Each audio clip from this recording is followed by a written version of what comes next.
बात से फिरना, वादे से पलट जाना तो इंसान की फितरत ही होती है। फिर किसी ऐसे वादे से फिर जाना जो स्पष्ट तौर पर कभी किया ही ना गया हो, बहुत आसान होता है। चाहे इस बात से इंसान के सबसे करीबी लोगों को कितना भी कष्ट पहुंचे। लेकिन ये नैतिकता बनाई किसने? इंसान ने ही ना। तो इन नियमों को तोड़ना, मरोड़ना या बदल देना किसी के लिए बहुत अधिक कठिन नहीं होता। इसलिए अधीश ने एक बहुत बड़ी बात जो बहुत पहले ही सीख ली थी, वो थी अपने आप के अलावा किसी पर भी अंधा विश्वास न करना। लेकिन क्या इस बात पर अमल करते वो खुद भी ऐसा बन गया था कि कोई उस पर पूरी तरह भरोसा न कर पाए? क्या वो अपने फायदे के लिए किसी भी वादे को तोड़ सकता है? वो समीर का साथ देगा? और यदि नहीं तो इसका क्या परिणाम होगा? उधर शताक्षी ने दरवाजा खोला तो सामने आचार्य कश्यप खड़े थे। आचार्य को सामने खड़ा देख शताक्षी का खून जम गया। आंखें फटी की फटी रह गई। ना तो उसे आचार्य को प्रणाम करना याद रहा, ना ही उनसे भीतर आने के लिए कहा। आचार्य ने ही पहले से कहा, दरवाजे से हटो तो मैं भीतर आ जाऊं। मुझे तुम दोनों से कुछ जरूरी बातें करनी है। आचार्य की आवाज सुनकर शताक्षी को जैसे होश आया। जल्दी जल्दी उसने आचार्य को प्रणाम किया और भीतर आने के लिए कहा। अब समीर भी सामने आया और आचार्य को प्रणाम किया। आचार्य कश्यप ने धीरे धीरे समीर के कंधे पर हाथ रखकर कहा, समीर बेटे, मैं समझता था हम अच्छे मित्र हैं, फिर तुम मुझसे क्यों बातें छिपाने लगे? समीर कुछ बोल नहीं पाया। आचार्य ने फिर पूछा, अब जो भी सच्चाई है मुझे बता दो। शताक्षी पर तो मुझे पहले दिन से ही शक था। यूं ही कोई लड़की किसी के पीछे सब कुछ छोड़कर नहीं चली आती। लेकिन तुमने ऐसा क्यों किया बेटे? समीर बोला, आप पहले आसन ग्रहण कीजिए आचार्य, फिर मैं आपको सब कुछ बताता हूं। अब की आचार्य ने कुछ कड़क स्वर में कहा, मैं यहां बैठने या बातचीत करने नहीं आया हूं। जल्दी जल्दी तुम दोनों अपनी असलियत बता दो। मेरे ऊपर अधीश की सुरक्षा की जिम्मेदारी है। मैं उसके पिता को वचन देकर आया हूं। अब या तो तुम दोनों साफ साफ बता दो या मैं कोई और उपाय सोचूं। अब समीर के पास और कोई रास्ता न था। शताक्षी और उसे आचार्य कश्यप को सारी बात बतानी पड़ी और आचार्य उनकी बात ध्यान से सुनते रहे। अपनी बात खत्म कर शताक्षी ने पूछा, लेकिन आचार्य आपको कैसे पता चला कि मैं यहां हूं? आचार्य ने उत्तर दिया, मैंने ये बाल धूप में सफेद नहीं किए हैं बच्ची। मैं इंसान का चेहरा देखकर ही उसके इरादे समझ जाता हूं। खैर, तुम्हें अधीश की मदद चाहिए तो तुम उससे बात कर लो, मैं उसे रोकूंगा नहीं। लेकिन तुम दोनों का इस तरह एक साथ रहना खतरे से खाली नहीं। यदि मेरा ध्यान तुम पर चला गया है तो किसी और का भी जा सकता है। समीर ने चुपचाप सर हिला दिया, बिना कोई जवाब दिए। आचार्य कश्यप थोड़ी देर बाद वहां से चले आए, लेकिन वापस आकर भी उन्होंने अधीश को कुछ नहीं बताया। वे नहीं चाहते थे कि उनके कहने से अधीश के किसी भी फैसले पर कोई असर पड़े, या सिर्फ उनके कहने के कारण वो कोई मुसीबत मोल। वैसे भी समीर की समस्या उसकी व्यक्तिगत थी।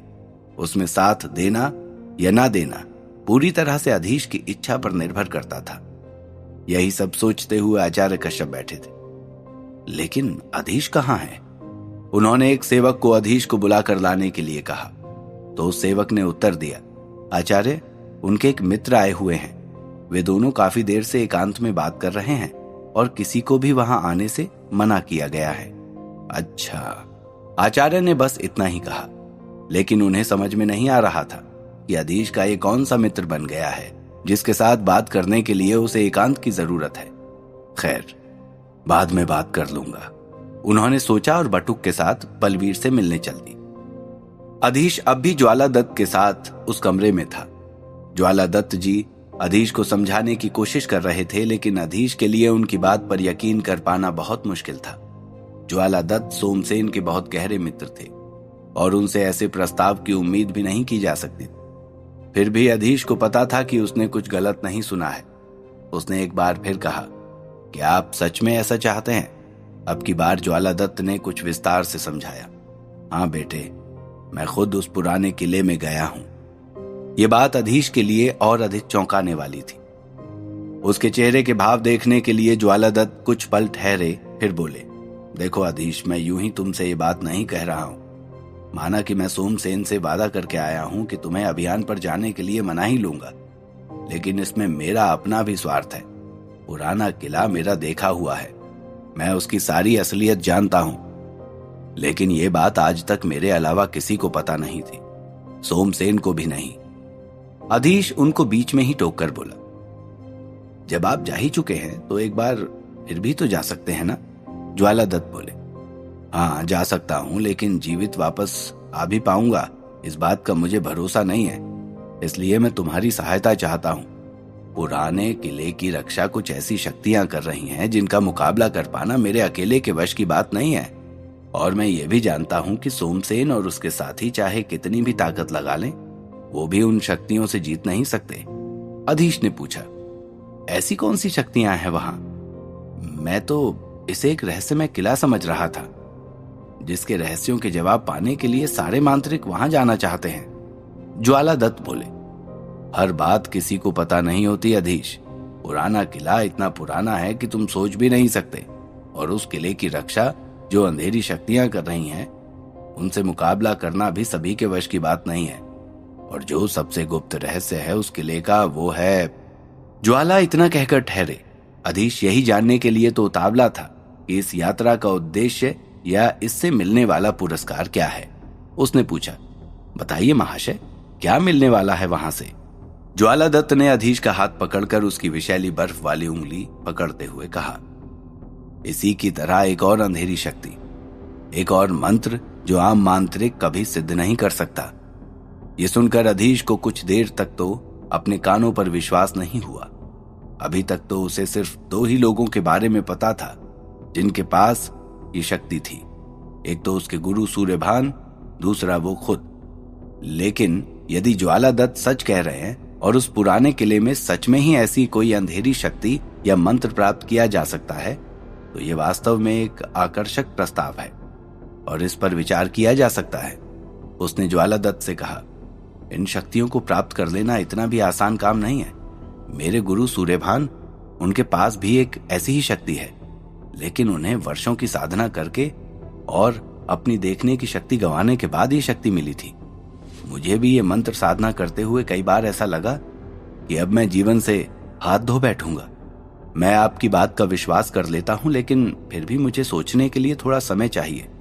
मैं खुद ही अपना जवाब आपके पास भेज दूंगा। ज्वालादत्त जी का चेहरा बुझ गया, फिर भी वे संयत आवाज में बोले, ठीक है, 1-2 दिन में ही अपना जवाब मुझे बता देना। हमें जल्दी ही इस अभियान के लिए निकलना होगा, और ध्यान रहे हमारी इस बातचीत की भनक भी सोमसेन या किसी और को ना पड़े। उसे यही लगना चाहिए कि मैं यहाँ तुम्हें यात्रा के लिए सहमत करने के लिए ही आया था बस।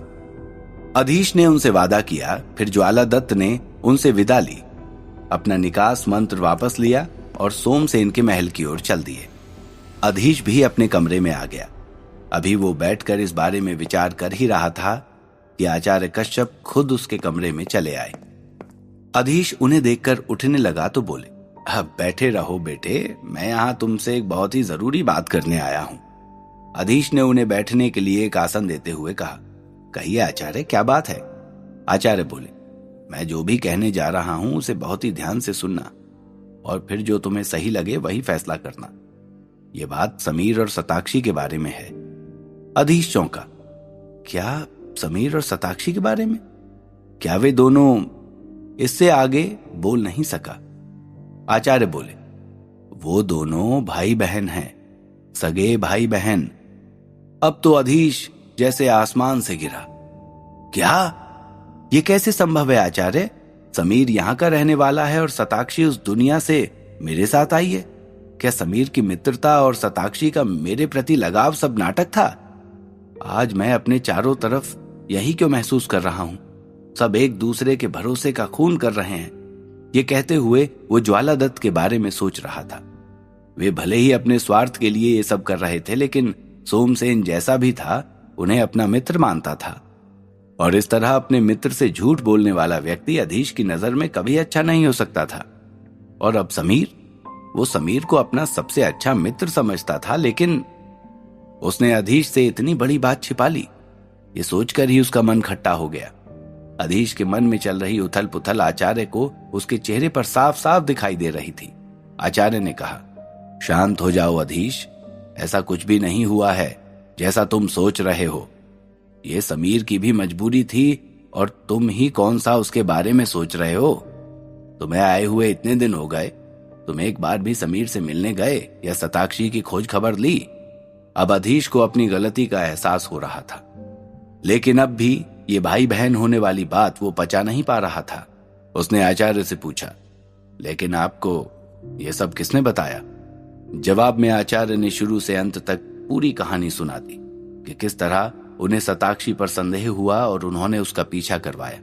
उसका पीछा करते हुए ही वे समीर के घर तक पहुंचे और किस तरह समीर और शताक्षी ने खुद ही अपना सच आचार्य को बता दिया। अधीश ये सब शांति से सुन रहा था, लेकिन उसके आश्चर्य की सीमा नहीं थी। जीवन भी कैसे कैसे खेल दिखाता है, उसने सोचा। साथ ही आचार्य ने अधीश को यह भी बताया कि वो दोनों भी उससे नाराज हैं। अधीश कुछ धीमे से बोला, नाराज? लेकिन किस लिए? आचार्य बोले, सोमसेन उनका सबसे बड़ा शत्रु है और तुम सोमसेन के साथ ही। इतना कहकर आचार्य ने अपनी बात अधूरी छोड़ दी, लेकिन अधीश पूरी बात समझ गया। अधीश बोला, सोमसेन को मैं भी कोई खास पसंद नहीं करता और उसने आपके साथ क्या किया था यह भी मैं भूला नहीं हूं। मैं बस अपने ही उद्देश्य के लिए उसके साथ था। फिर समीर से मैंने वादा किया था कि। कहते कहते अधीश चुप हो गया। आचार्य बोले, इसी तरह समीर भी तो सोच सकता है ना कि तुमने उसके भरोसे का खून किया है।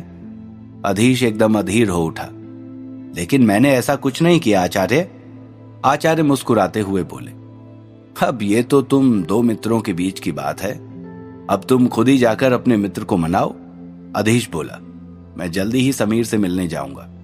मैं उसके एहसानों को भूला नहीं हूं, ना ही अपने किए वादे को। उधर चंपावती में लारा और भाग्यलक्ष्मी दोनों आने वाली अमावस्या की तैयारी में जुटी हुई थीं। विधि में लगने वाली बहुत सी चीजें ऐसी थीं जो आसानी से नहीं मिलने वाली थीं। कई चीजें उन्हें जंगलों में भटक कर खोजनी पड़ी और कई बाजार से खरीदनी पड़ी। भाग्यलक्ष्मी जब ऐसी ही एक सामग्री मोहिनी सिंदूर खरीदने के लिए अत्तार की दुकान पर पहुंची। उसने सिंदूर की पुड़िया भाग्यलक्ष्मी को थमा दी। जब भाग्यलक्ष्मी ने उसे सिंदूर का मूल्य दिया तो वो ध्यान से उसके चेहरे की ओर देखने लगा। भाग्यलक्ष्मी ने अब भी अपना चेहरा आधा ढक रखा था, लेकिन उस दुकानदार को अपनी ओर इस तरह देखते हुए वो घबरा गई। दुकानदार ने कड़क कर पूछा, कौन हो तुम? कहां की रहने वाली हो? सवाल सुनकर भाग्यलक्ष्मी घबरा गई। कांपती आवाज में बोली, जी मेरा नाम भाग्यलक्ष्मी है, मैं यहीं पास के गांव से आई हूं अपनी सखी के साथ बाजार घूमने। दुकानदार फिर गरजा, झूठ झूठ बोल रही हो तुम। कहां है तुम्हारी वो सखी? बुलाओ उसे। भाग्यलक्ष्मी घबरा कर इधर उधर देखने लगी। लारा उसे कहीं दिखाई नहीं दे रही थी और उसे समझ में नहीं आ रहा था कि ये दुकानदार इस तरह बात क्यों कर रहा है। तभी शोर सुनकर दो चार लोग और आकर खड़े हो गए। रानी भाग्यलक्ष्मी, जिसकी एक आवाज पर आज तक अच्छे अच्छे योद्धा कांपते आए थे, आज अकेली और निसहाय खड़ी हुई थी। डर के मारे उसके पैर कांप रहे थे और कलेजा मुंह को आ रहा था। लोग आपस में पूछताछ करने लगे। दुकानदार बोला, चोरनी है ये, जल्दी से सामंत के सिपाहियों को बुलाओ, इसे पकड़कर जेल में डाल देना चाहिए। चोरनी? ये दुकानदार रानी भाग्यलक्ष्मी को चोरनी क्यों कह रहा था? क्या चुराया था उसने? और लारा कहां चली गई थी? क्या वो आकर रानी की रक्षा कर सकेगी या दुकानदार वास्तव में सिपाही बुलवाकर उसे गिरफ्तार करा देगा? जानने के लिए सुनते रहिए द मजिशियंस सीक्रेट, सिर्फ और सिर्फ पॉकेट FM पर।